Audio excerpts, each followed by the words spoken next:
So any other questions at this point?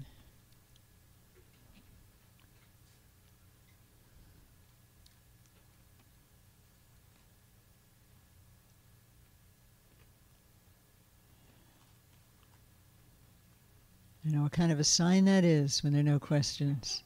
Either we've been so luminously clear that there can't or it's been so unengaging that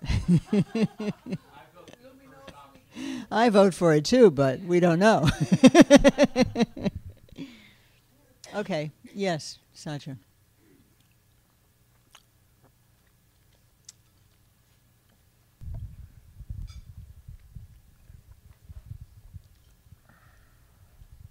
What is the best way to invite either you or Harvey into a formal conversation for more information specific to teaching aspects of the foundational practices? I think you just did. Great. Thank you. One uses one's mouth and feet and says, "Can I talk to you? Is this thing working, Gary?" Basically like that. You know, the simplest things are the most profound. Sometimes that's true. Like breathing. And actually, it's an important point Satya is raising. Who are these guys who are sitting up now in front of the room? And what do we have to do with your practice?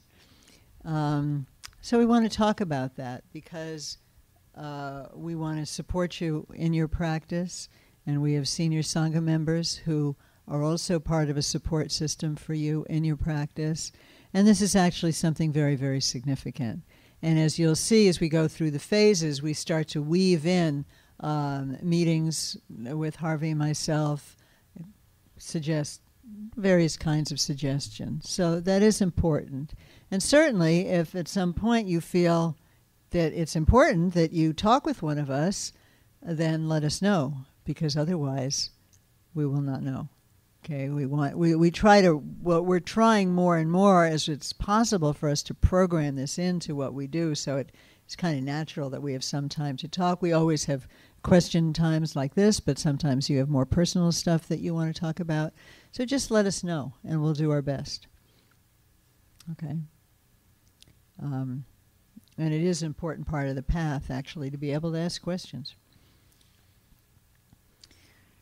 So we can look at the curriculum, and as questions arise, we'll spend a little time doing this before we break down into groups. And as you know, if something comes up for you, just raise your hand, and either we'll deal with it now or we'll suggest that we wait for the a little later in the morning.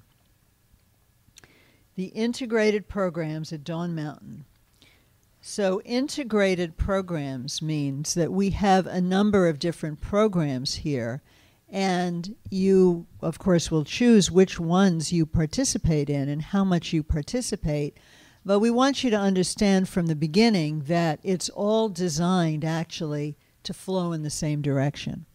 So wherever you are with the programs, or if you come on Sundays, that's going to be a support for everything that we're talking here. If you come to Claire's Monday class on mindfulness on those times when it's offered, that's also a support for the cultivation of attention, which, as we already know, is foundational for everything. If you come to our Teaching Tuesdays, first and third Tuesdays, you'll be learning things about the path and practice that, whether it's exactly where you are or not, it's going to help you understand the scope and the importance, actually, of what you're doing. When we have retreats, we have a retreat coming up May 5th and 6th with Lama Tenzin, who's a close friend of this Sangha, and has taught here before. And that retreat would be an excellent opportunity for you to come. Usually Harvey and I teach at least 2 retreats a year here. So those are important opportunities for everyone. And they all are headed in the same direction. They will all support you in the phase of practice where you are at. And if you ever don't understand the connection, talk to us, talk to some of the senior practitioners who also are going to lead Practice Tuesdays, which I'll talk about a little bit later. So we have various, the children's program actually also in a very different way, because the parents have to learn something about attention to share it with their children. So these are all ways, from our perspective, all of these programs are in fact integrated. The integrated programs of Dawn Mountain have both the flexibility to respond to individual specific situations and, for those who seek it, a traditionally sanctioned sequence of teachings from the Indian and Tibetan traditions. This is something I think special about how we work. Obviously, we're in the West. Not everybody is a Buddhist or wants to be a Buddhist or even knows what it might mean to think about being Buddhist or not Buddhist. And so, as I said earlier, we welcome everyone, whatever your position is, as you understand it, vis-a-vis religion in general or Buddhism or anything else. If you want to learn about attention and mindfulness, compassion, self-introspection, we welcome you and we want to help you learn about that. And learning about those things will be absolutely essential. Also, should you feel, as a number of people do, that what you want also is to and this is not a decision you have to make at any particular time. It might be a decision you make, a couple years from now as you develop yourself. But we want you to know from the outset that we do offer a traditional type train. Traditional type, I say, because we're always orienting to bridge to the West. We ourselves have studied with traditional Tibetan teachers since the early 1970s. And we hold that logos very strongly. And it is our mission to translate and transmit that in a way that, works for Westerners. And we're continually tweaking and fine-tuning that. So if you're interested in a traditional Tibetan path, moving through traditional structures of practice, until enlightenment, and also helped by the Tibetan teachers that we invite to come and teach. That is available here. We do encourage it. However, it's not a requirement, and we want you to understand that. So, as we say, some of our programs emphasize life skills, as we've talked about. We consider attention and kindness to be important life skills. And actually, some ability to be with yourself and just sense into what's going on with you in an ongoing way in your life is also a very important life skill. These same skills, as I just said, are crucial for all aspects of the spiritual path. So you're not wasting your time. If you're cultivating attention, compassion, kindness to yourself, you are preparing for a traditional Tibetan practice, should you choose you want that. And if not, you're gaining life skills. Win-win. Travel on the path takes time. As we have said, one of the first skills to cultivate is patience with your own process. Love thyself. Travel on the path also requires the guidance of teachers and the support of a practicing community, as we've discussed. Hence, we're here. Hence, the community is here. And, we're a developing and a maturing community, and we are more and more and I can see a lot of changes actually in the years over which we've been growing as a community. I would say that we are becoming more skilled and intend to become even more skilled in, fostering and supporting each other. And again, the senior students who lead Tuesday practices, some of the people who greet you, we're all actually have as our mission learning more and more about how to nurture each other, whether our role is as teacher or friend, and sometimes, it goes back and forth, just fellow practitioner, just co-member of Dawn Mountain, Sangha, sister or brother. It is a profound orientation of our community to learn how to support each other in life and in practice. Are we always perfect? No.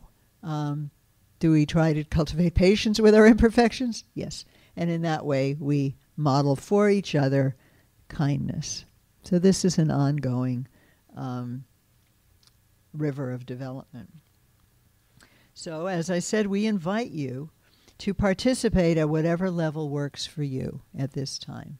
We understand people have different levels of time you can commit. So you have children, you have jobs, you have other responsibilities. We understand that. This is not a straitjacket kind of community.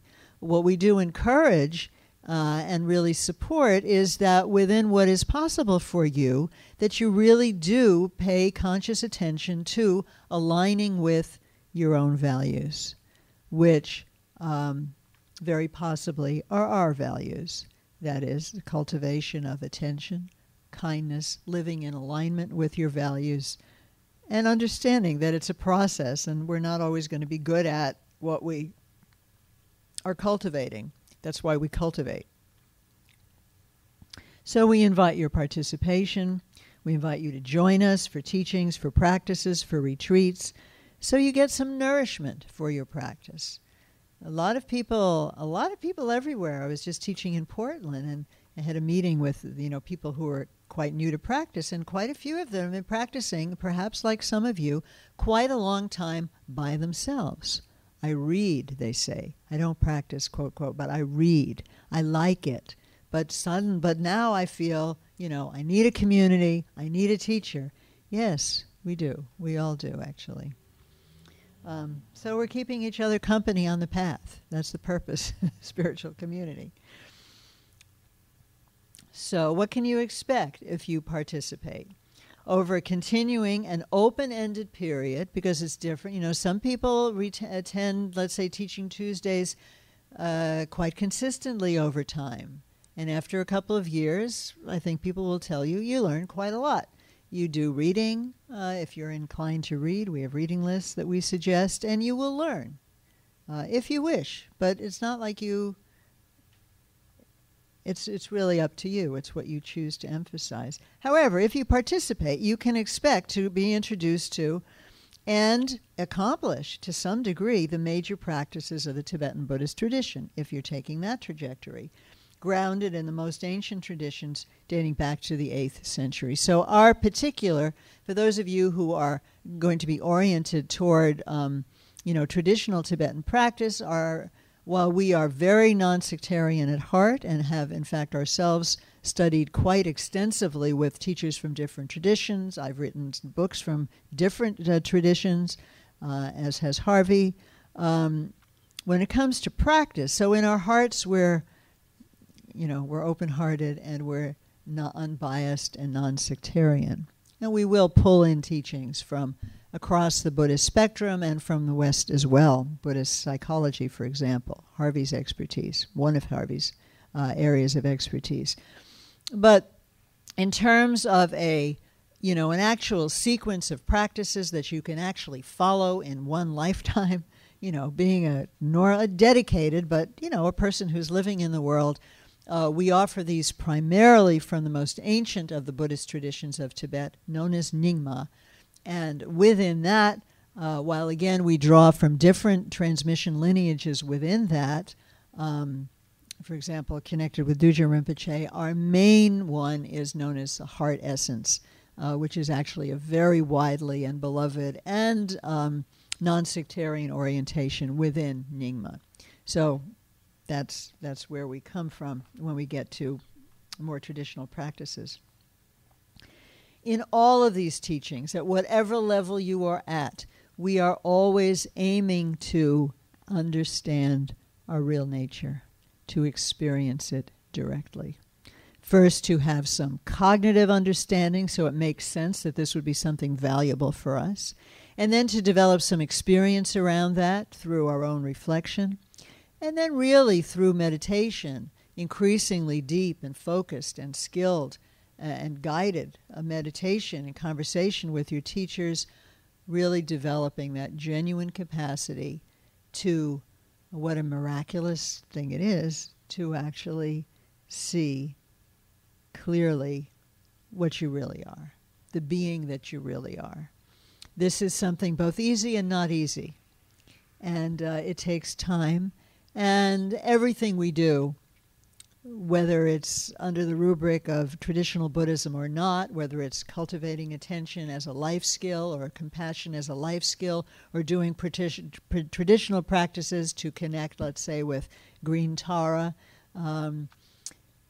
it's all oriented toward this end, because that is the ultimate end in many traditions, and certainly in all the Buddhist traditions. Who you are is amazing, and we have not a clue, actually. We're so busy fabricating personas because we don't know how else to do it, really, in the world. We just don't. We have to, you have to slick up for a job interview.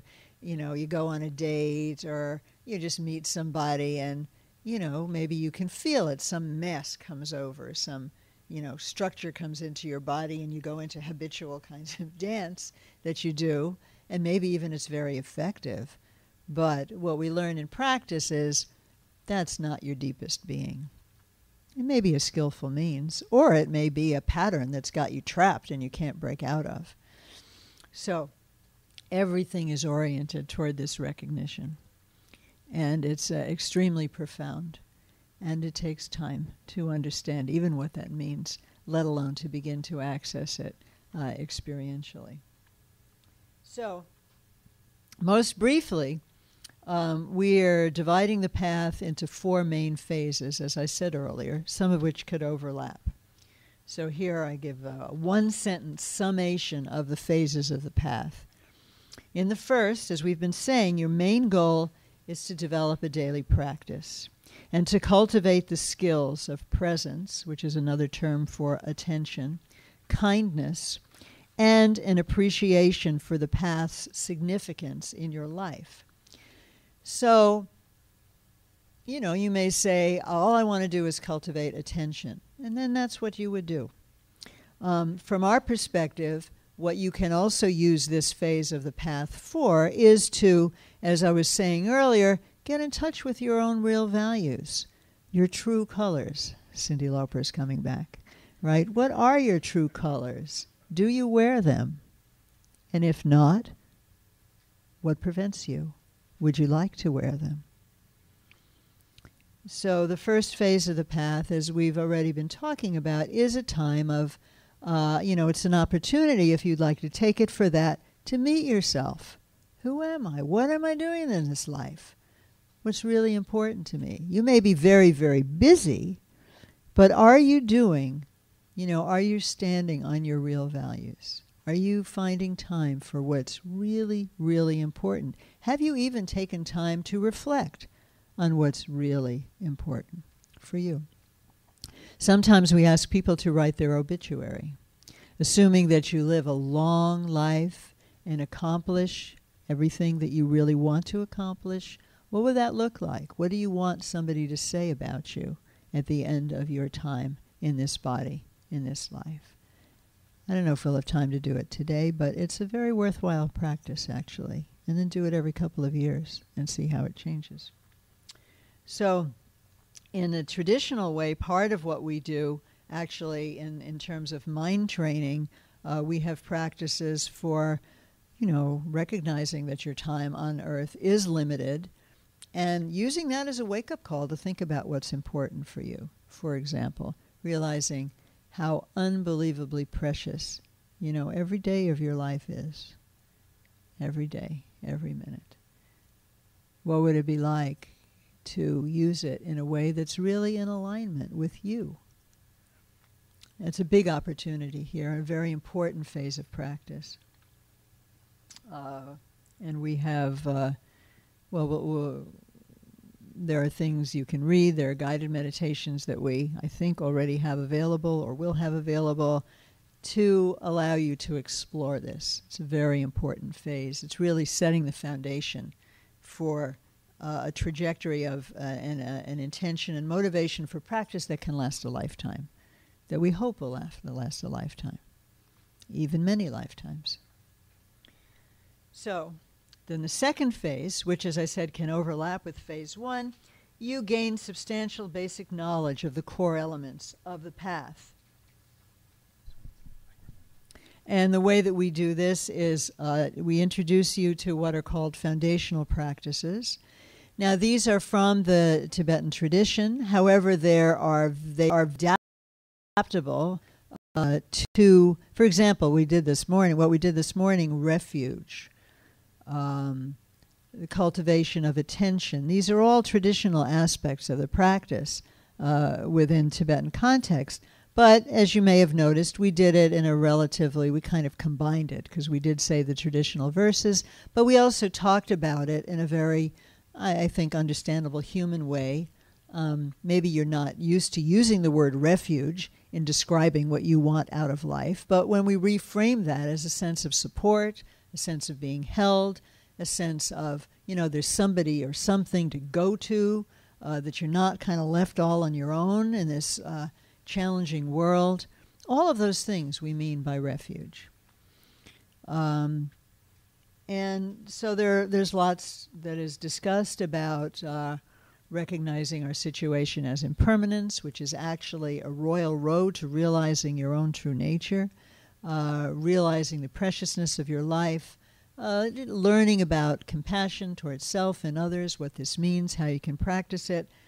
There's a tremendous amount of wisdom on this, and we teach about that on our Teaching Tuesdays, on first and third Tuesdays.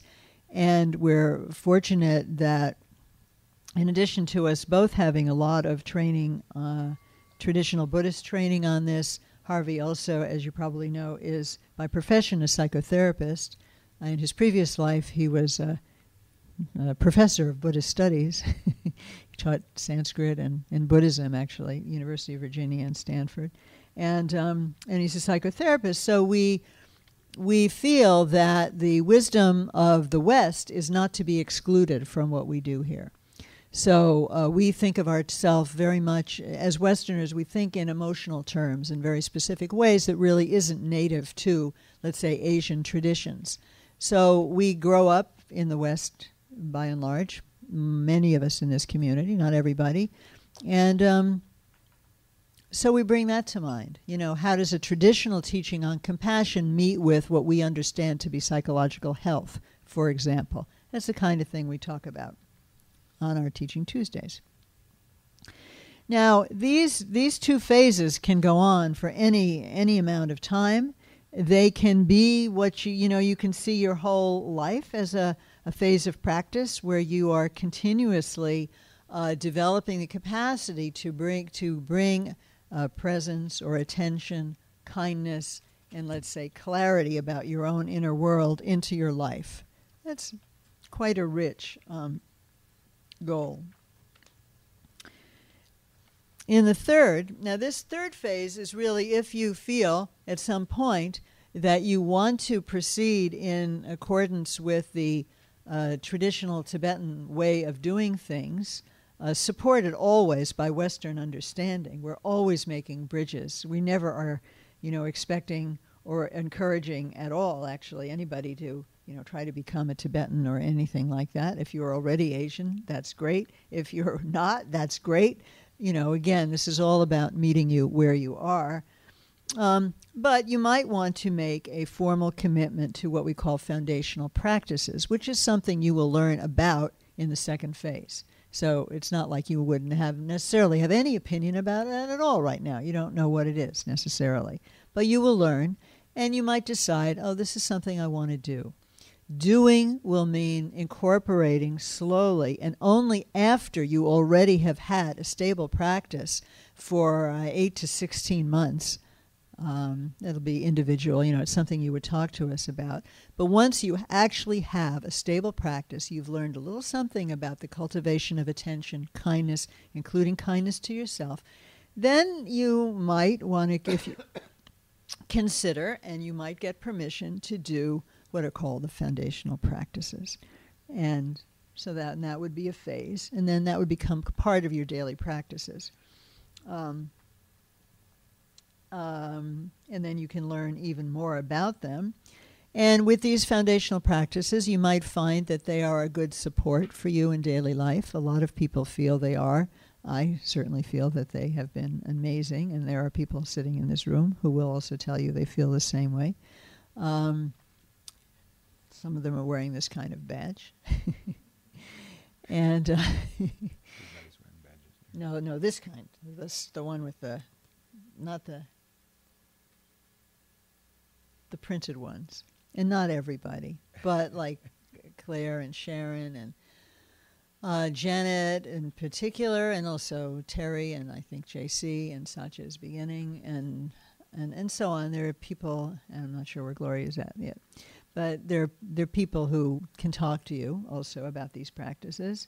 At some point you might want to make a formal commitment to, so either incorporating them into your daily practice or doing them many repeated times, which is a way of deepening them. And this is something that we value very highly, and when it's appropriate for you, we'll encourage you and support you to do that. It's not something you have to consider now. However, once you have completed the foundational practices, which means that you have actually accumulated them a certain large number of times, that's called completion. So again, as Harvey was saying to you, it's an external. You can say, I've done, X number of bows. I've done, 50,000 of this or 100,000 of that. And you've done it. We're not asking you if you've realized, enlightenment, but you can count it and you've done it. So that's a completion. So that's the fourth phase, which a few people... No. Oh. After you have completed... So as part of the third phase, they're somewhat overlapping. You could decide that you're going to include foundational practices as part of your practice life, and then see how that goes. And your relationship to that might be such that you feel this is really valuable, and I really want to dive into this, and I've got enough base of attention, I've got enough base of patience and being kind to myself, and I can really do these in a rich way. And then you talk with us, and then maybe it's a good time to start accumulating them. Now that would take some time, some years. And of course, while you're accumulating them, you're still developing in other ways. Once you've completed the foundational practices, as some people have, then there are other trainings that are available to you, that are associated specifically with the Great Completeness or the Dzogchen tradition. In the Nyingma tradition, there are 9 paths, 9 vehicles, 9 pathways, which we will teach about over time. We teach about it periodically. And the Great Completeness or Dzogchen is the most exalted, the most sacred, the most secret, in many ways the most profound, and also in some sense, the easiest. If you can do it, it's the easiest. If you have a connection to it, if you have some kind of connection, you feel some kind of connection to the Great Completeness practices, then this is absolutely what we want to make available to you. And we have an extraordinarily wondrous transmission of this, which is really, truly rare in this world, even in the world of Buddhist practitioners, through our teacher Adzom Rinpoche, who is in Tibet, who we hope, and he himself thinks, will come again. He hasn't been in the West for 5 years, but we think he'll come back. And in any case, he has transmitted to us a fair amount that we can share with you, and that we want to share with you, and that you will be become ripe for through doing these foundational practices. And you'll hear more about that if you want. So we are beginning to have people who listen, who participate through broadcast, thanks to the great brilliance and kindness of our tech group. Sean, who's a board member but no longer local, and Bodhisattva Gary, who for some reason showed up right when we were losing Sean to Washington, D.C. He's still on the board, but he's not local. And suddenly Gary was here, generously offering all kinds of time and skill, really, and willing to undertake a huge learning curve, because it's not like he grew up doing this either, right? has made it possible for us to do these broadcasts. So people who are listening from afar, we welcome you as well. And sometimes I see you when I teach retreats in your area. We encourage you to come here once a year. That would be really nice, at least, if you can. That'd be wonderful. And all of these same things apply to you. Our programs are also now recorded and can be available. If you don't watch them live, by live broadcast, you can get them subsequently. And we hope, I'm going to say this publicly, because we're not entirely sure, but we hope at least by late summer that we will have organized some of our previously recorded teachings into groups, so that if you have a particular interest or need that we're not addressing right at this moment, through our Teaching Tuesdays, we can suggest a couple of things that you can listen to, and in that way make progress in a way that's good, that works for you. So that's for people here or people who are away. And also, we will be willing to meet with people at a distance, right, if they're interested in practice, sincerely interested in practice. We really want to, people really, if you're really showing up for your practice, we want to meet with you. And we'll do our best to do it. We, like you, have full-time jobs other than this. But it's worked. We have met with people. We do meet with people. I meet with people when I travel. We meet with people here. But you got to show up and do your part. Okay? If you're practicing, then we want to meet with you, and we'll work that out. And that's important. So all of our programs are mutually supportive, and you can join any of them at any time. And here you have a list. I've already mentioned most of these things. Mindfulness for Everyone is Claire's course, and she offers it seasonally, and you can always find out when the next one is. Teaching Tuesdays, first and third Tuesdays, that Harvey and I teach. Past programs are available, and we really encourage you. I know for some people a weeknight is not so convenient. We encourage you to listen to them, if you can, by broadcast, and participate in that way. It's really how we, it's how we teach. It's how we communicate information that's context and important to the path. Feast days.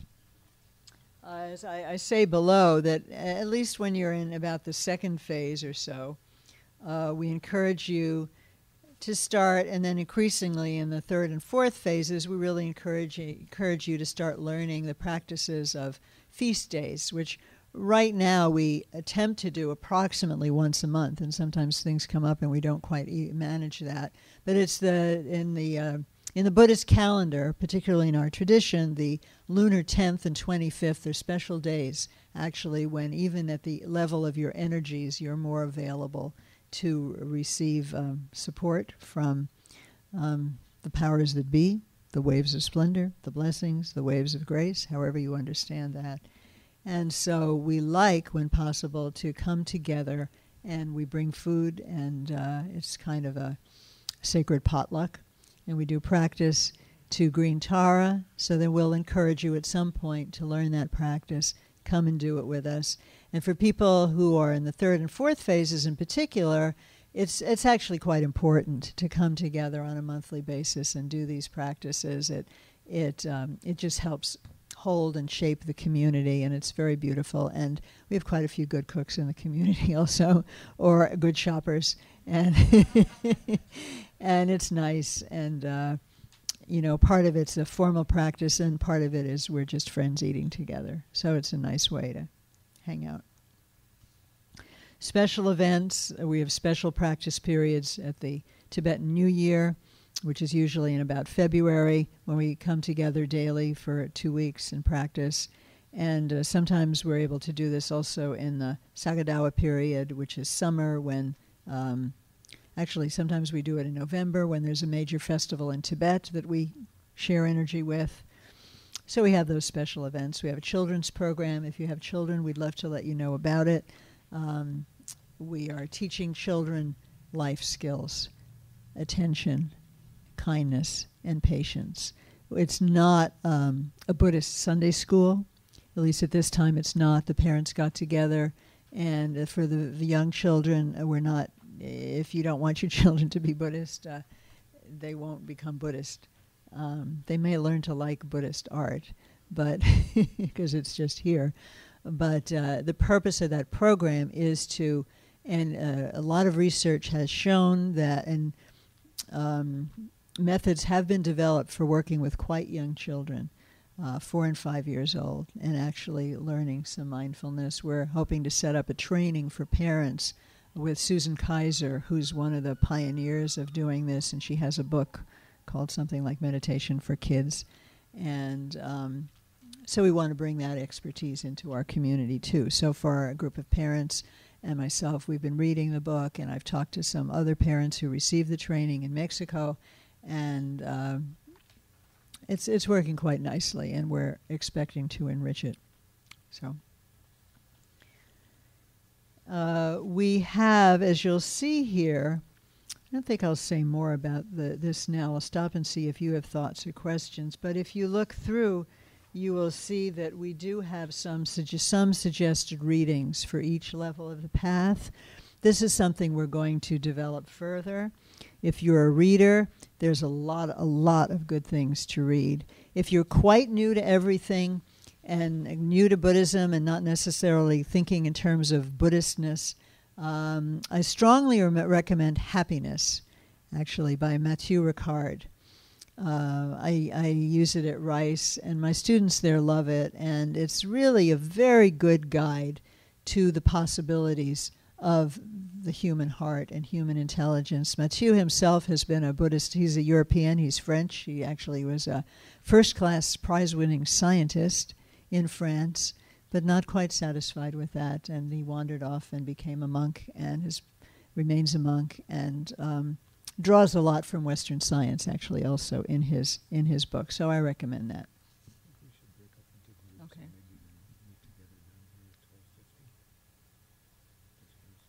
Okay. Should we now see if any group questions first? Okay. Okay. So what we'd like to do now, so that's basic, how the curriculum is.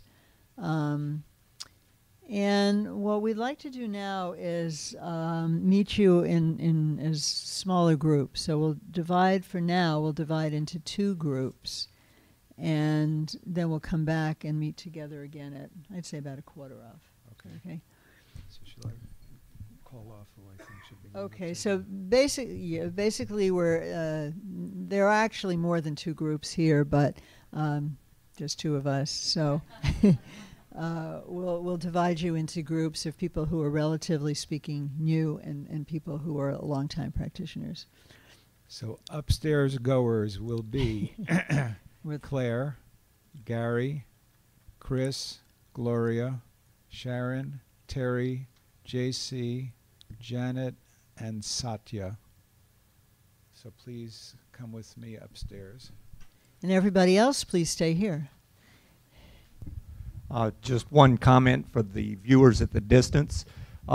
Seems that Justin TV is having some problems with their chat. If you have any questions you want to relay, send them by my email, gggauntt@gmail.com, and I'll try to get them through. Sorry about that, but it doesn't seem to be working right now.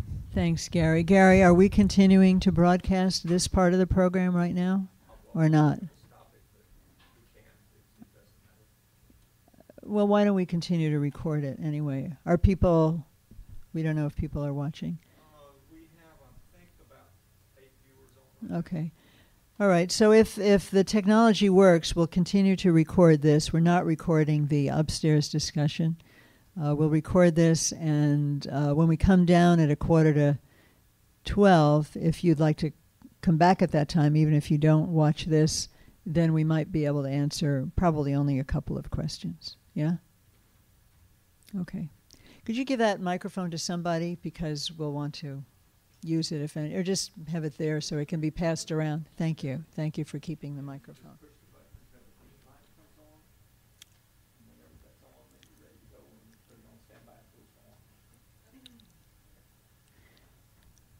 And feel free to move up. You can move back when the other people come down. Feel free to move between a chair and a cushion as suits your body.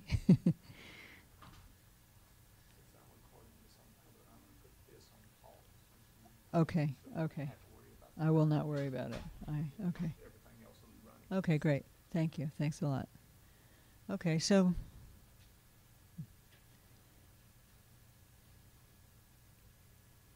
do you have questions at this time? Is your question answered about how we understand the phases? Yeah. Yes. Cassie. So this feels a bit silly, but when you are saying practice, I'm assuming that you're referring to some sort of daily meditation. Mm-hmm. I guess I just want to sort of confirm that basic understanding. Oh, when you very say good. Very good. Actually, you're right. Practice is a broad term, and I guess that's what John was saying earlier, too. So I am encouraging you to develop, I should say, a sitting practice, which will generally begin with the cultivation of attention. Actually, just as we did this morning, setting your attention on your breath and then staying with it. And we mentioned in the curriculum itself under Part 1, in February, Harvey gave a very wonderful and precise guided discussion of this practice, about 15 or 20 minutes on 2 days. And we have that. It's downloadable from our website. It is no cost. And you can get instructions on how to download it from our website or from Facebook. If you do Facebook, please like us on Facebook, because it's a very easy way for us to communicate with you. And there are directions there. And if you have any trouble locating it, let us know. So it is somewhere here too. We do recommend, there are other phases to the development of attention. There's paying attention to the the deep inside of your abdomen, which many traditions recognize as a very powerful place in your body. So, and there's yet another phase of attention, which would come after this. These two phases become strong, developing what we call a frame of attention, and you'll learn these things. So we're encouraging you to develop a daily sitting practice. And then we're also encouraging you, and it's not silly at all, it's a good point that you're raising. You know, practice is also about just noticing how you are in the day, learning to be with yourself. Oh, isn't that interesting? I can be so still in my practice, but my mind's all over the place, when I'm at work. Well, then you notice. That's also practice, right? Or, oh, I see, I'm very impatient with my family. I'm going to try to be more patient, or at least notice and apologize when I lose my temper. That's also practice. So practice does cover both those things. You're quite right. Yeah. Anything else? Yes, Richard. Can you say more about the The children's program? program, when it is, and The children's what program ages are- right now is once a month. I think on Sundays, 9:45 to 10:30. And I believe that the next one is actually next Sunday. If you send me an email or Jerry an email, you'll get on that list. We have a parents list. And Simone Woodage, who couldn't be here today but is on our board, is kind of the lead parent on it. But it's very much parent participation. Mostly the parents come and sit through and actually, I think, are interested in learning themselves what they can share with their children. So we can send you the write-up. It involves a little bit of movement, which is one way for children to learn mindfulness, because we ask them to move slowly or to pay attention to their hand as they move. And it's been found that children can, in fact, do this. If you kind of slow down and modulate the practice for them, they can do it. So we do some exercise. We ring the bell, and then everybody sits still for as long as they can hear the bell. We ring it a few times. We read stories. We used to sing songs, and somehow that dropped out. We might sing songs. And there's art. the parents take turns bringing something for the children to color or draw freehand or something like that. We have art supplies, and it closes with a little snack. So that's what it is. And what's the appropriate age range? Well, right now it's 5 to 12, but little brothers and sisters come and sit on the lap. You know, with the one 3-year-old, 4-year-old is doing quite well. And then Simone's own son is almost 13, so he kind of comes and helps because he's like too old for. And we have a hope that in time we will also have a young teenagers program, but we don't have that yet. If you let us know what age your kids are and what you're interested in, you know, that'll become part of what we work with. So, how old are your kids? Do you have kids? 10 and 11. 10, 11. Oh, great. There are some kids that age. Yeah. Anything else?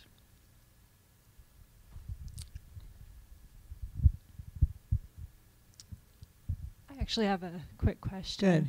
Good. You were talking about the transmission of these practices. Yes.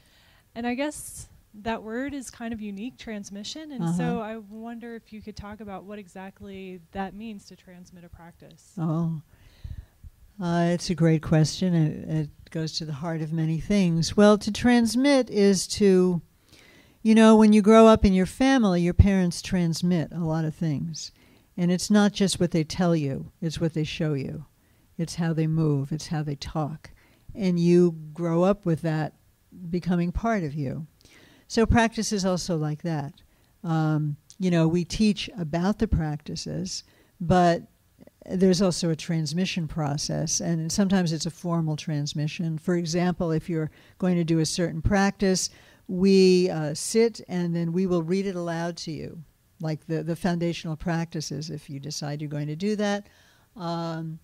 Because or I'll speak for myself, I have heard it from Azam Rinpoche, who wrote the short that we did, and he has heard the longer one from his teacher, going back to his teacher, going back to Jigme Lingpa, who actually wrote it. So there's a transmission. It's really, it's a transmission of knowing that includes an energetic knowing, not just an intellectual knowing. And so that gets passed on, and by reading it, you get that transmission. It's not intellectual. You don't know no Tibetan. Even if you did know Tibetan, it would go too fast to understand it. That's not what's happening. It's a transmission. I have a book called Heart Essence of the Vast Expanse, a story of transmission.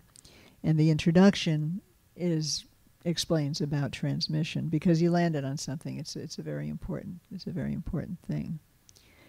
Which reminds me, something else I wanted to say. It's probably very obvious, actually, but it still seems worth saying.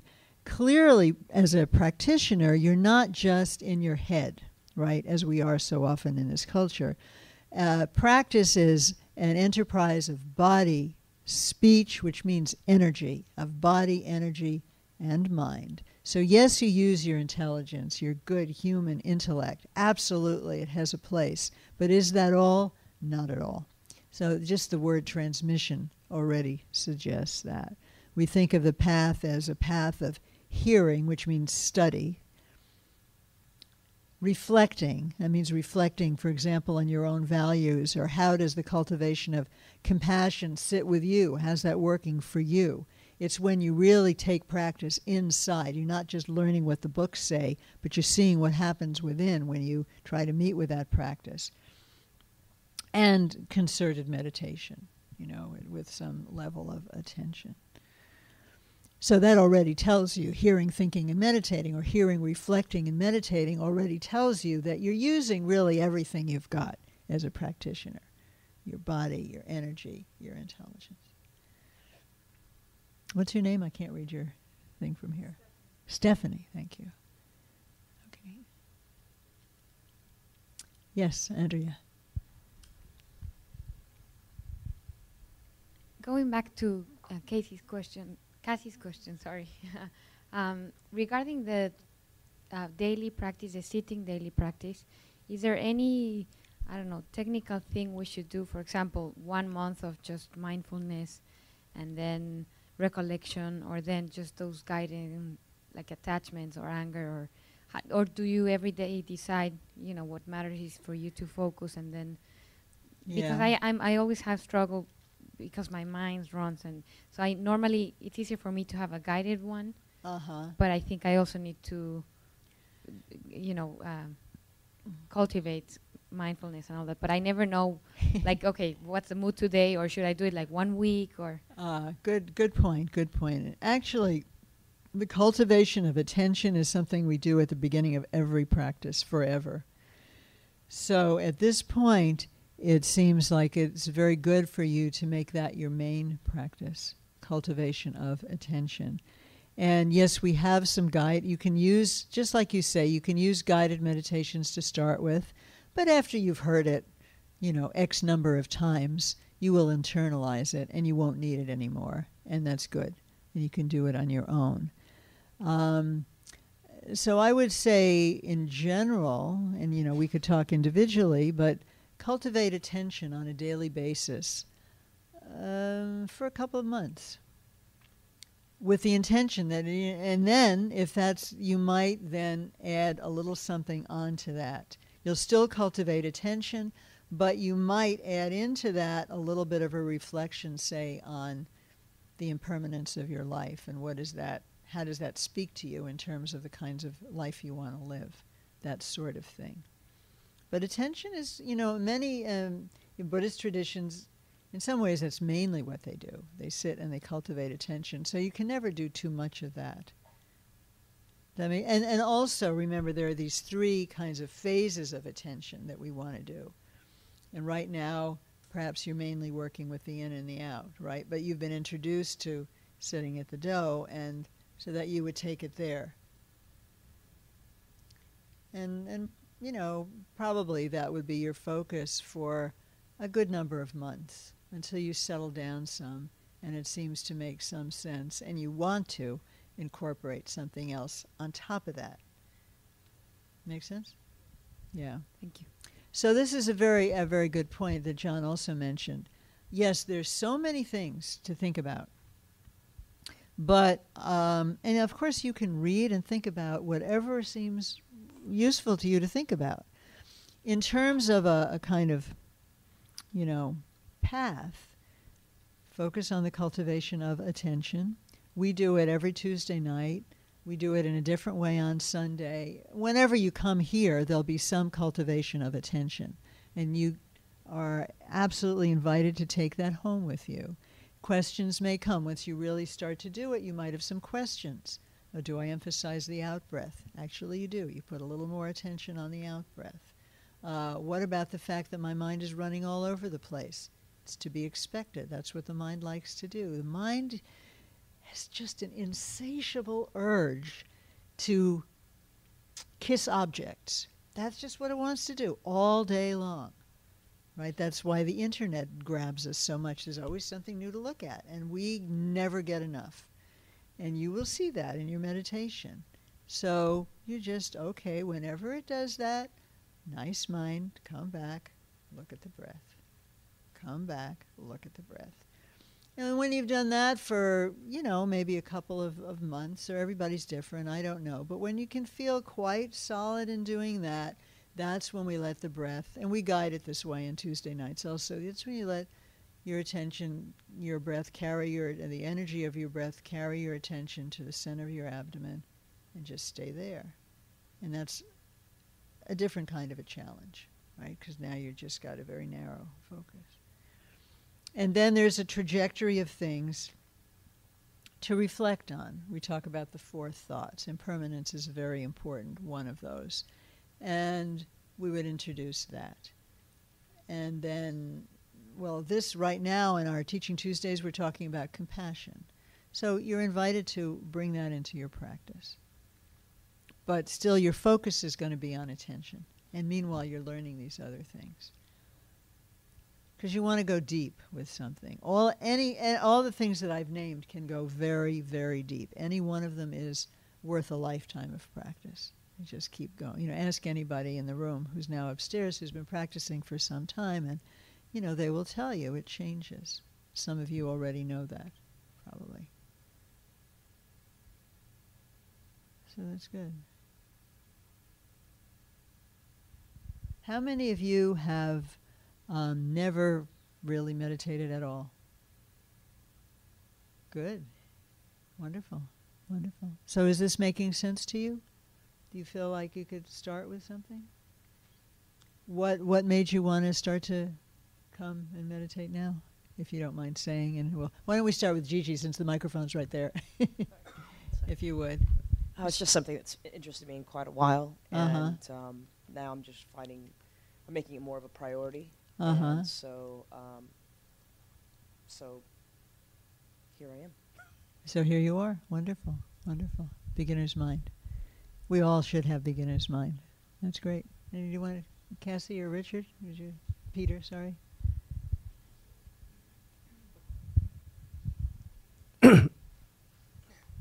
Well, you know. Hold it, yeah. Is that better? Oh, much better. There are a lot of things that I have a lot of interests in. To do something new, it's pretty easy. Yes. This is not. So it's somewhat of a challenge. And there's a I'm probably not using the word correctly maybe, but there's a spirituality behind it that there's a lot to explore. And I've always felt like there's something more out there. And this is definitely something that I'd be able to explore that aspect more than, going to a shop and buying something to find a better path. So I'm still a little confused. Not about what you're saying, but just about what I'm really looking for. I see. But many different areas to it too. I mean, you touched on different ways to practice, from reduction of stress to mindfulness to different areas, and they all interest me. So I'm still I've got kind of the radar on very wide band right now, just taking in everything. So one thing at a time is useful, and generally. And like you said, that's difficult to do because you want everything immediately, that instant gratification. Exactly. That we have. So that's the first challenge, I guess. I was going to ask you what challenges you were seeing. Lots. Do you want to name them or not? When you were little, when you were younger, obviously you jumped on top of everything and tried to do it. Right. As I'm getting a little bit older, I realize that there's so many things in my life that I've done and I've stuck with, and then there's so many that I haven't stuck with, and I don't know why I haven't stuck with some and I have with others. So it is the challenge of an internal control, I guess, and an understanding of why. Yeah, sometimes there's wisdom in dropping things. One can't continuously collect things. I've found a great calm also in simplification lately. So Yes. Good, thank you. So the confusion, that's maybe a good thing at this point? It is, and it's natural confusion. It's like we're starting, learning a new language or learning to do something different. I was reading a book.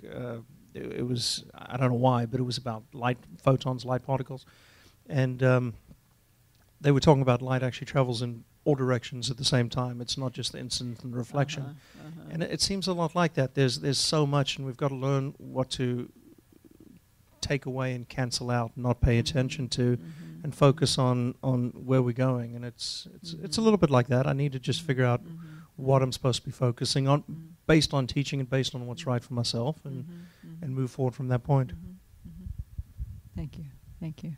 Cassie, she's right there. Well, I've actually been meditating on and off. It's definitely not near a daily practice for the past few months. And I came to that originally because I was looking for more calmness and peace in my daily life.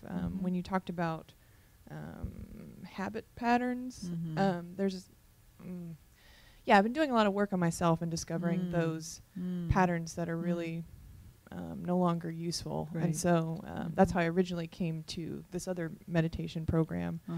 And so I'm interested in continuing that growth. And I guess the biggest thing I'm interested in, which is like another facet of peace, I suppose, is acceptance of life, uncertainty, lack of control, all those sorts of things. And it seems, based on my limited understanding, that Buddhism has a pretty good, has something to say on that. And so that's what brings me here.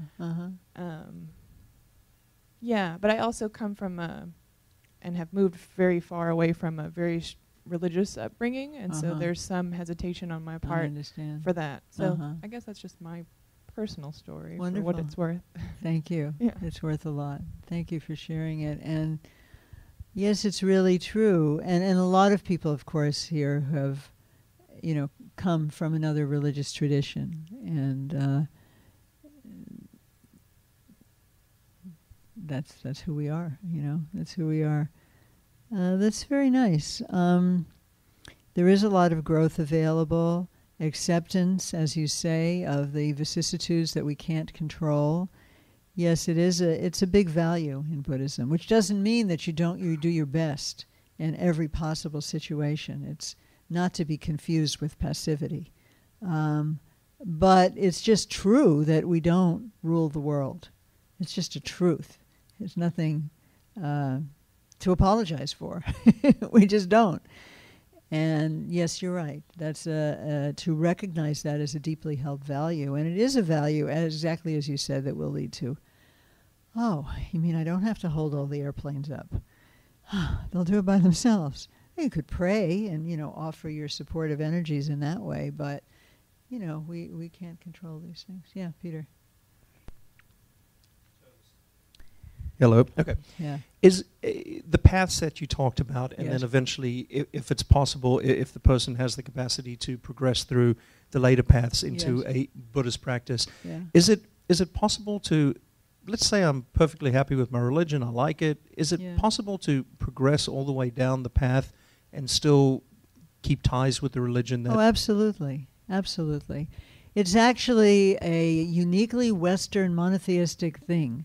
That we have this sense that, not only are the Jews different from the Christians and the Muslims, but the Lutherans, would never enter a Baptist church, perhaps. In the Asia, it's never been like that. I mean, Buddhism was new everywhere it went. It developed in India. There was already well-established Hinduism. It actually learned a lot from Hinduism. It went to China. People were Taoists or Confucians, and it made some, both changed, actually. Buddhism changed, Taoism changed, Confucianism changed, and it's coming to the West. And, the Dalai Lama has said many times, including at Rice University not too many years ago, somebody asked him if his Dalai Lama thought that that in the end there would only be one world religion, that sort of everything would homogenize. And he said, I hope not. And he says that very strongly, and actually he himself advises that people should stay with their own religion because it's probably useful for them. But, as he says, if you feel there's something you can benefit from by bringing in, Buddhist practice, that's very welcome. And nobody will ever say, anything like, you should not go to church or synagogue or... So in other words, all of you is welcome here, including your religious tradition or your agnosticism or whatever you are.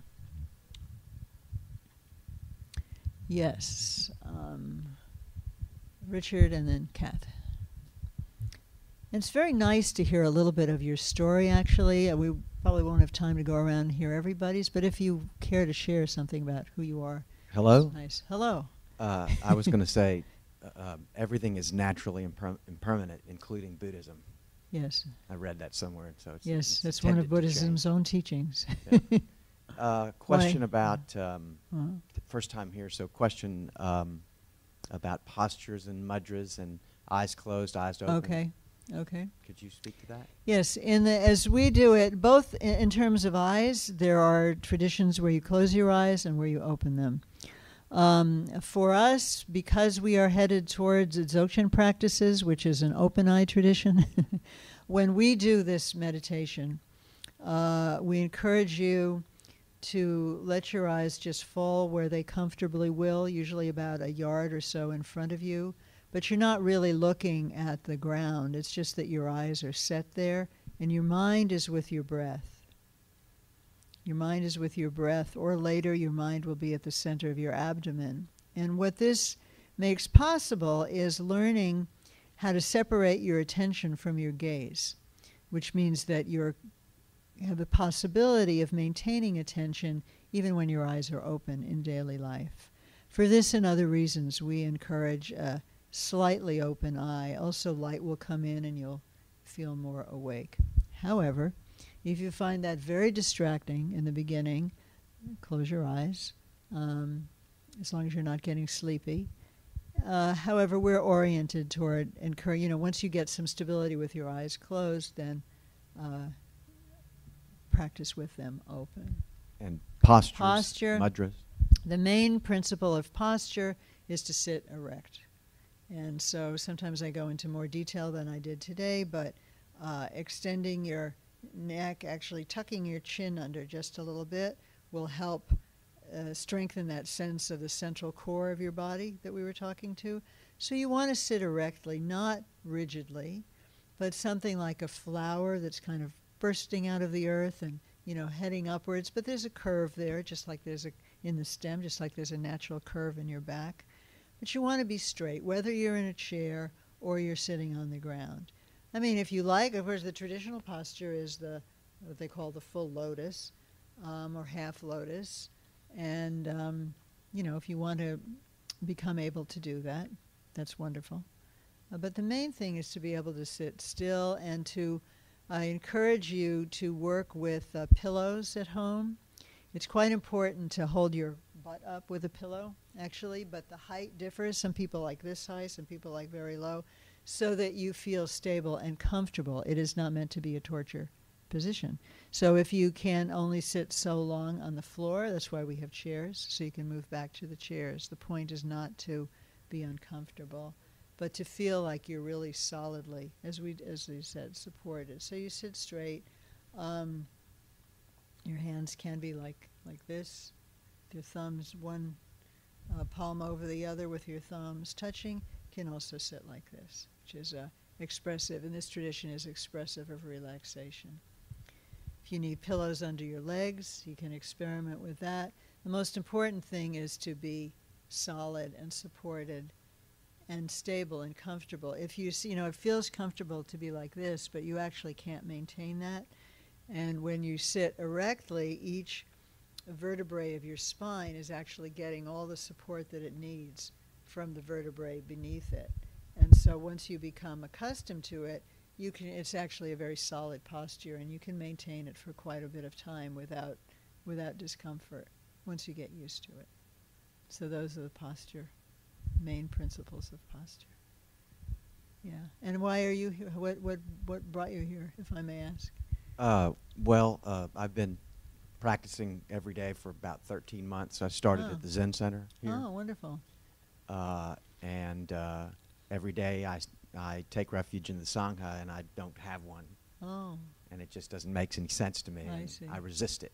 I see. I'm one of your Portland type people that I've read probably 30 books in the last year and sit every day but don't have any community. I see. Well, good for you. Well, welcome. Hope this will be a support for you. Kath.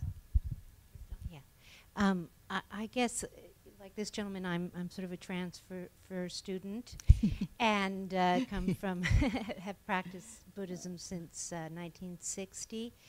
So but a very different, from the Nam-myoho Renge Kyo perspective, more chanting. And I guess that I want to start at the beginning and get it right in the sense that I want to take the journey and know that I want to take the journey, having really sat on the fence trying to make a decision for about maybe 2 years or so. Do we need to declare ourselves, or do we need to work with you to develop an accelerated program, or how would you approach that? I mean, suggestions there. I mean, you don't have. It's good to know actually what your intention is. So anytime and sometimes people do come and say, I've decided now I'm really going to. And of course that's interesting to know, you know. The program will be as accelerated for you as is appropriate. You know, it's not, there's no preset standard. So, for example, you already have a daily practice. So that's one big accomplishment. You can continue to cultivate attention. You've developed attention, maybe in your year of practice, right, with the Zen Center. So you can begin to, if you come to the Tuesdays now that we're talking about compassion, you can begin to incorporate that into your meditation in ways that we, you know, there are meditations for cultivating compassion. You've already done some reading. We can see where the next, you know, edge is for you about reading. Continue to cultivate attention. You're already coming to the Tuesdays. So those are all teachings that are relevant to the path. And once that becomes sort of matured to a certain degree, you know, we'll talk. And then it usually once or twice a year, we have some teachings on the foundational practices, which actually come through on the Tuesday nights also. And that would be another step, but not yet, I think, when you decide, you know, you want to do foundational practices, and that would be a conversation that we would have, and then we look at the next time that we're teaching that, and so on. And then as much as you practice, that's where the acceleration comes in. Does that make sense? Good, good.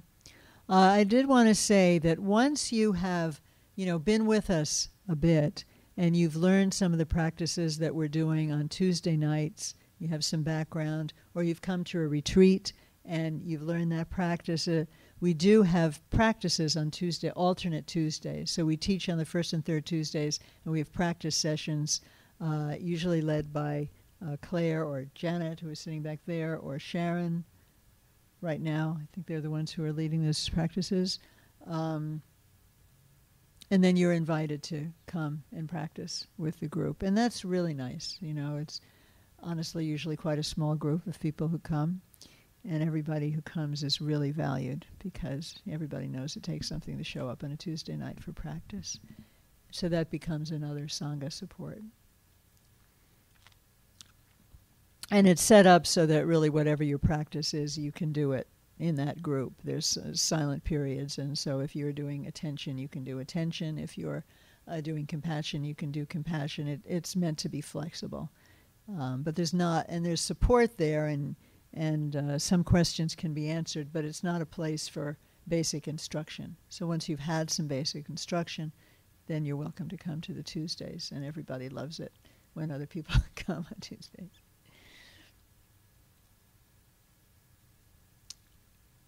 Anybody else? I'd like to hear from some of you that I don't know, if you don't mind. You spoke a little bit the other day, but if you just say a little bit about what's up for you, or maybe we'll go around and you can say what you know, knowing that it can change. I'd like to hear, as much as we have time for, from everybody, what it is you want, actually. Current understanding. What do you want from practice? Whatever you were going to say, please say. I'll first ask the question.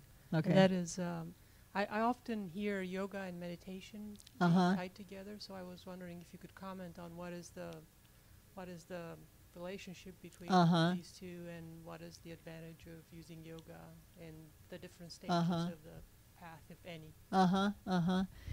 Yoga, as it's usually used in the West, tends to mean physical movement. Although actually yoga is part of the meditative tradition of India, and it's gotten a little bit, because the West separates mind and body. And I think different yoga teachers differ in how much they bring them back together. Yoga is wonderful. I mean, as we've said, meditation, or let's say our life as a practitioner, is engaging body and speech and mind. Yoga will teach you how to sit. It will make you sensitive to your energy. It will in some cases, you know, yoga will help you with stress a lot. So it's a very good, I wouldn't say that it's not a meditation. It's a very good partner for the kinds of meditation that we do, I wouldn't call yoga in that sense. Although Tibet also has its own yoga, which is quite rigorous in our tradition and isn't taught until somewhat well along the path. So we don't do too much with that. And for that reason, really encourage you, if you like to do yoga or Tai Chi or Qigong or something like that. We've talked about introducing that into our offerings at Dawn Mountain. We still haven't. Definitely it's a good thing to do. It will, will open your energies. It will help all of the flow be better. What we tend to emphasize in terms of practice is more, sitting, the cultivation of attention, although yoga will also support the cultivation of attention. And then specific values, like equanimity, love, compassion, patience. There's an important ethical basis undergirding all of this, and fundamentally not harming others, and if you can, help. And so all of those things are part of our... So they're different, but they overlap, and they're definitely complementary.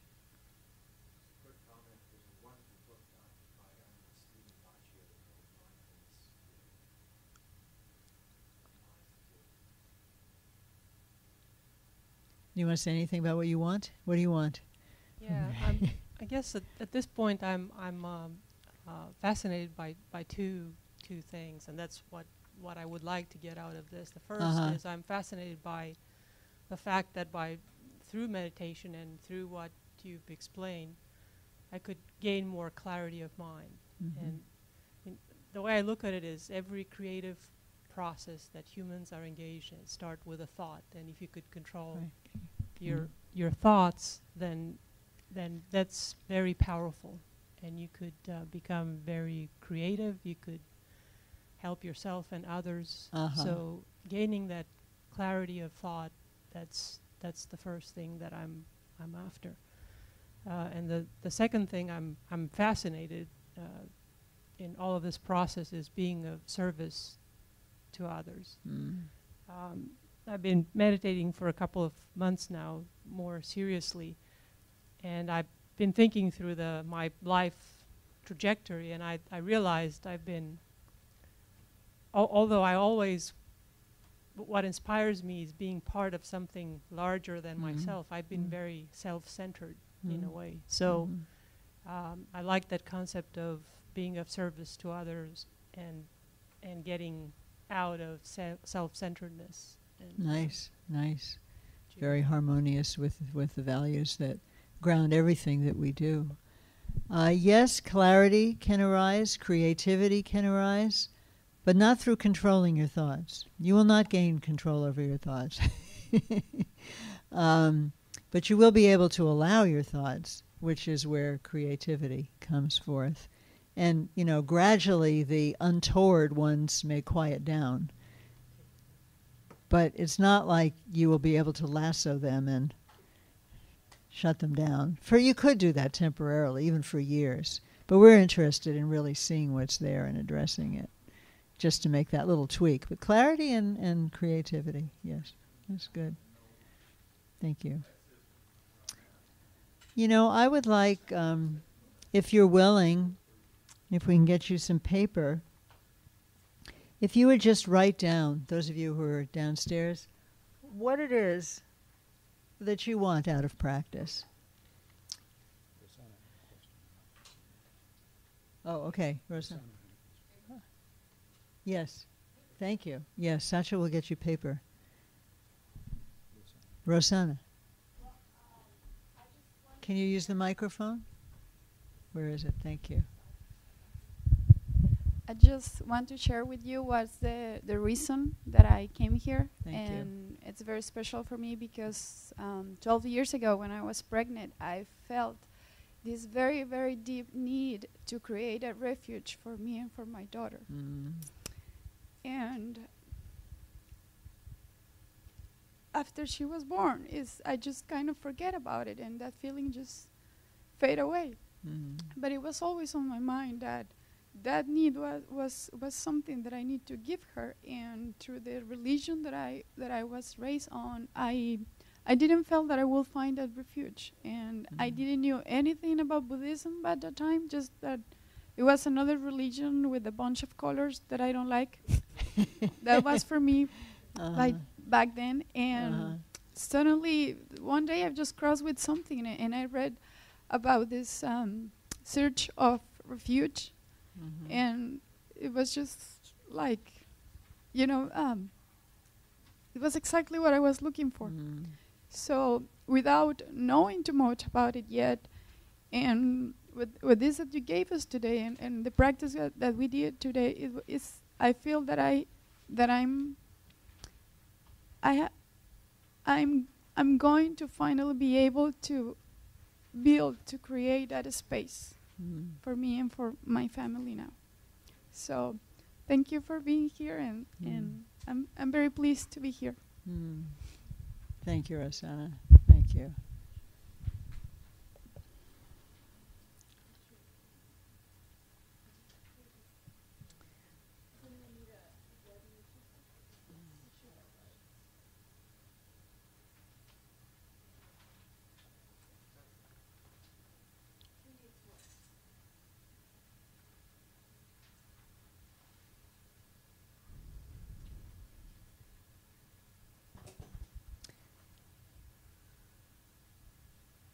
There will continue to be opportunities to ask, to express what you're feeling. That's part of our dialogue in our community. We always have some time for discussion in our programs. I'm sorry we didn't get a chance to hear from everyone today, but I will read what you've written. At least the people who are new, what they want from practice. While you're doing that, did anything come in over the wire?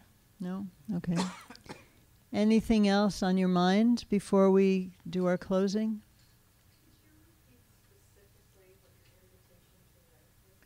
You're invited to write. This is especially for the group that I met with, because everybody didn't get a chance to speak, but everybody's invited, actually. What it is that you understand today that you want from your practice. And if you care to sign your name to it, then I'll know something about you.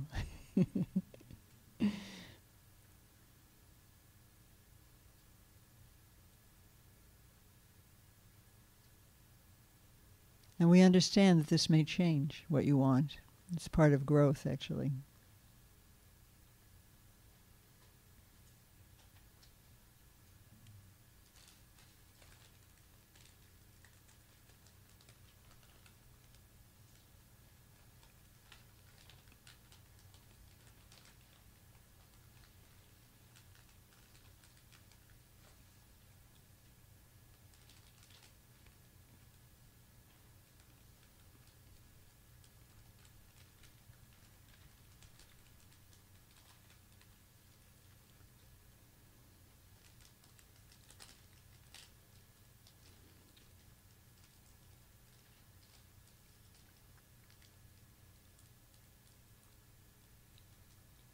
This may want to be something that you want to continue to write about. Actually, we definitely encourage you to do journaling as part of your journey. It's very helpful. You don't have to show it to anybody. It's very helpful.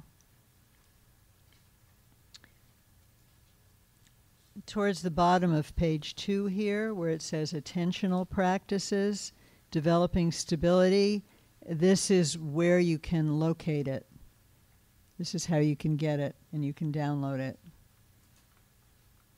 DM Losar 12 Yeshidawa Justin TV. So how do they do this? They go on the website. Gary, do they need more instruction than that? Do you type this into Google or through our website, or how do you do it? The DM Losar 12, Harvey's attentional. So is this wrong, what it says here? It says DM Losar 12 Yeshidawa.JustinTV. Yeah, that's wrong. Oh, sorry. Okay, it's Justin TV, Justin.tv / DM Losar 12. Okay, once you get to that, what will happen is a password authentication box will come up, and Yeshidawa. Oh, I see. Okay. So all the information is here, it's just coded in the wrong order. If you have trouble, let us know. Okay, go to Justin TV, DM Losar 12, then the password is Yeshidawa. I believe it's on Facebook. Yeah, if you scroll down on Facebook, the instructions are there too. Can you talk louder? Where's the mic? Where's the mic? I want to mention about the viewing that video, because when you get on, the first thing you see is the video of the Green Tower eruption, and you don't really see the attention. Confusing. You have to go down 2 pages. You have to move down 2 pages to get to. Oh, wow. So, yeah. Would you write that up? Would you write that up for Yeah. us, and we can post it on Facebook and on our website? Yeah, because I've had to Thank explain you. it to people I when see. they go in. Would you be able to write that up? Maybe Yeah. between you and Gary, we can get it. Obviously, I didn't know either, so thank you. Thanks very much. The retreat next month. So we're meeting on Tuesday. We're continuing our program on love. You're all welcome to come. You'll learn more about the tradition. The 5th and 6th, Lama Tenzin Sampel, who's a senior Tibetan student of our longtime teacher, Khetsen Samba Rinpoche, is coming. He's taught at Dawn Mountain before. He's, I say he's a traditional Lama with a modern life. He lives in France. He teaches a center there. He's lived in Europe and in the West for a long time. He's going to teach a work actually about cultivating attention in terms of the, I mentioned that there are 9 vehicles or 9 strata of path in Nyingma. He's going to teach about the cultivation of attention and the challenges and how to work with the challenges in terms of the opening phases of the path, somewhat the middle phases of the path, the Tantra, and also the culminating or Dzogchen phases of the path. So if you come to that retreat, you'll learn something. I don't know yet how much of that for any individual one of you will immediately become part of your practice. Probably some of it will. Some of it will not yet, probably, but it'll be something that you'll know about.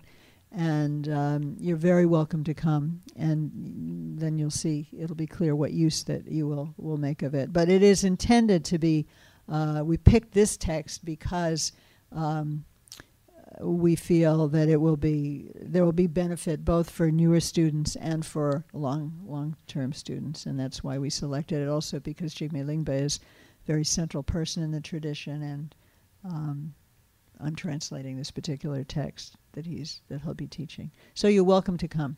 If it feels right to you, you're welcome. Anything else? It's very lovely. So we'll be around for a few minutes afterwards if there's something you'd like to say to wrap up.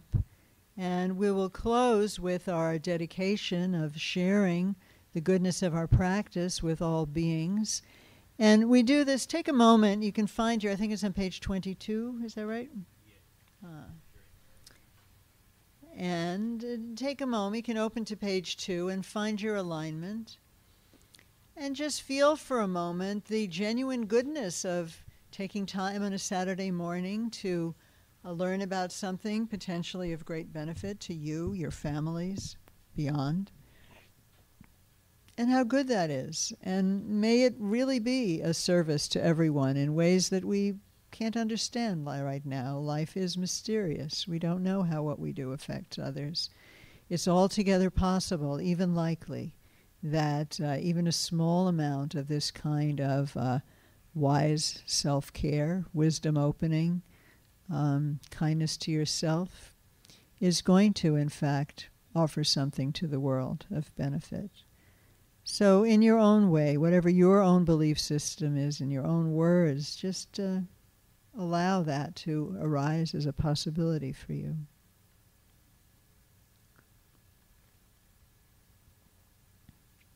And where is the book?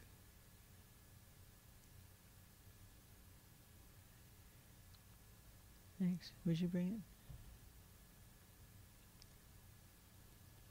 Thank you so much, John.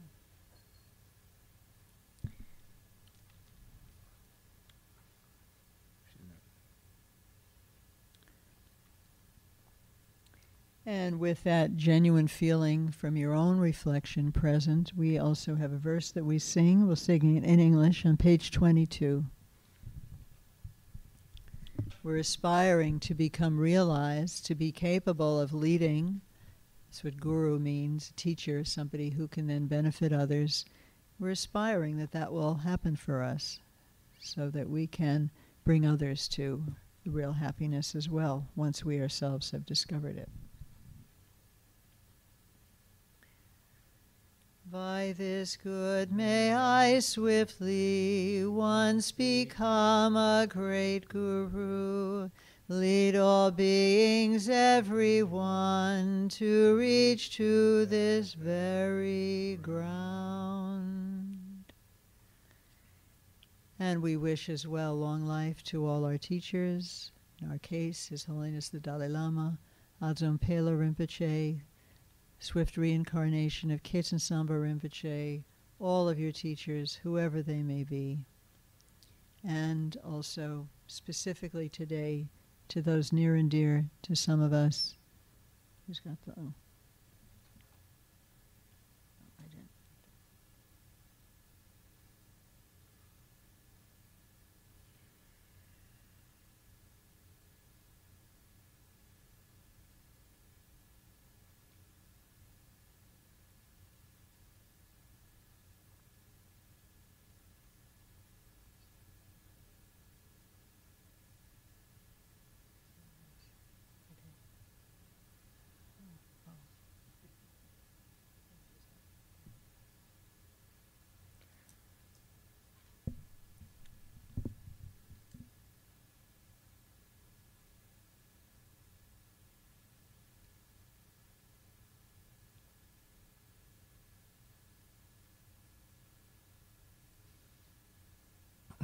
All sentient beings everywhere, their happiness and the causes of happiness. Bobby, Michael, Jade L. Lavinka, Bardo, Lisa, Betty, Ernest, Alton, Prahoda, Bardo, Cinnamon, Kat, Nancy Cutler, Concha Arizpe, and Maria Elena, Namvo, Celia Martinez, and Michelle Panzer.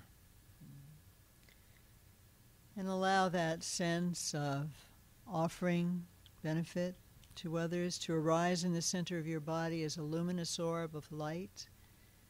Can be tinged with pink, even light red if you like. And at its center is the letter Ah. And we're going to sound the sound Ah 3 times, letting the sound and the light and your own attention first expand throughout your body, then to everyone in the room. And by the end of the 3rd Ah, you've expanded and shared your good wishes and blessings with the entire universe.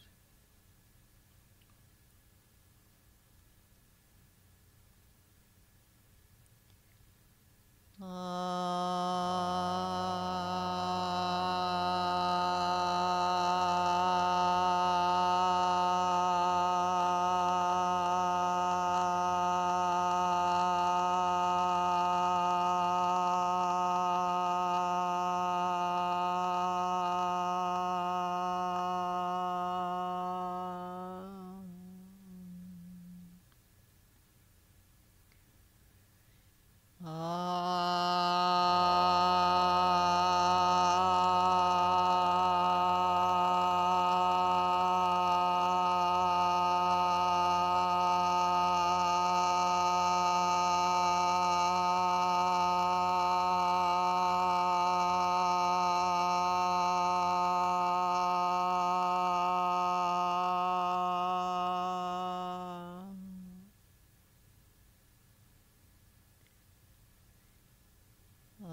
Sitting with that. Aware for a moment that everyone in the room has been sending this blessing light to you. And just sit with however you are right now.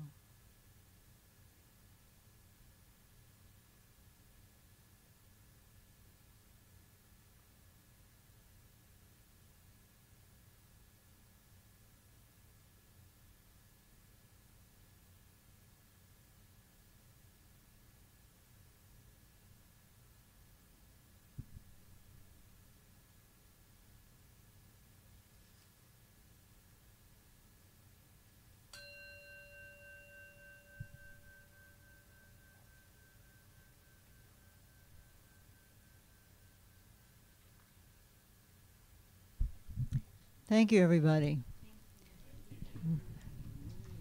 You're welcome. Really nice being with you today. Look forward to seeing you on Tuesday evening. There's also Sunday practice tomorrow. So don't be shy. Let us know how things are going for you. And we look forward to seeing you.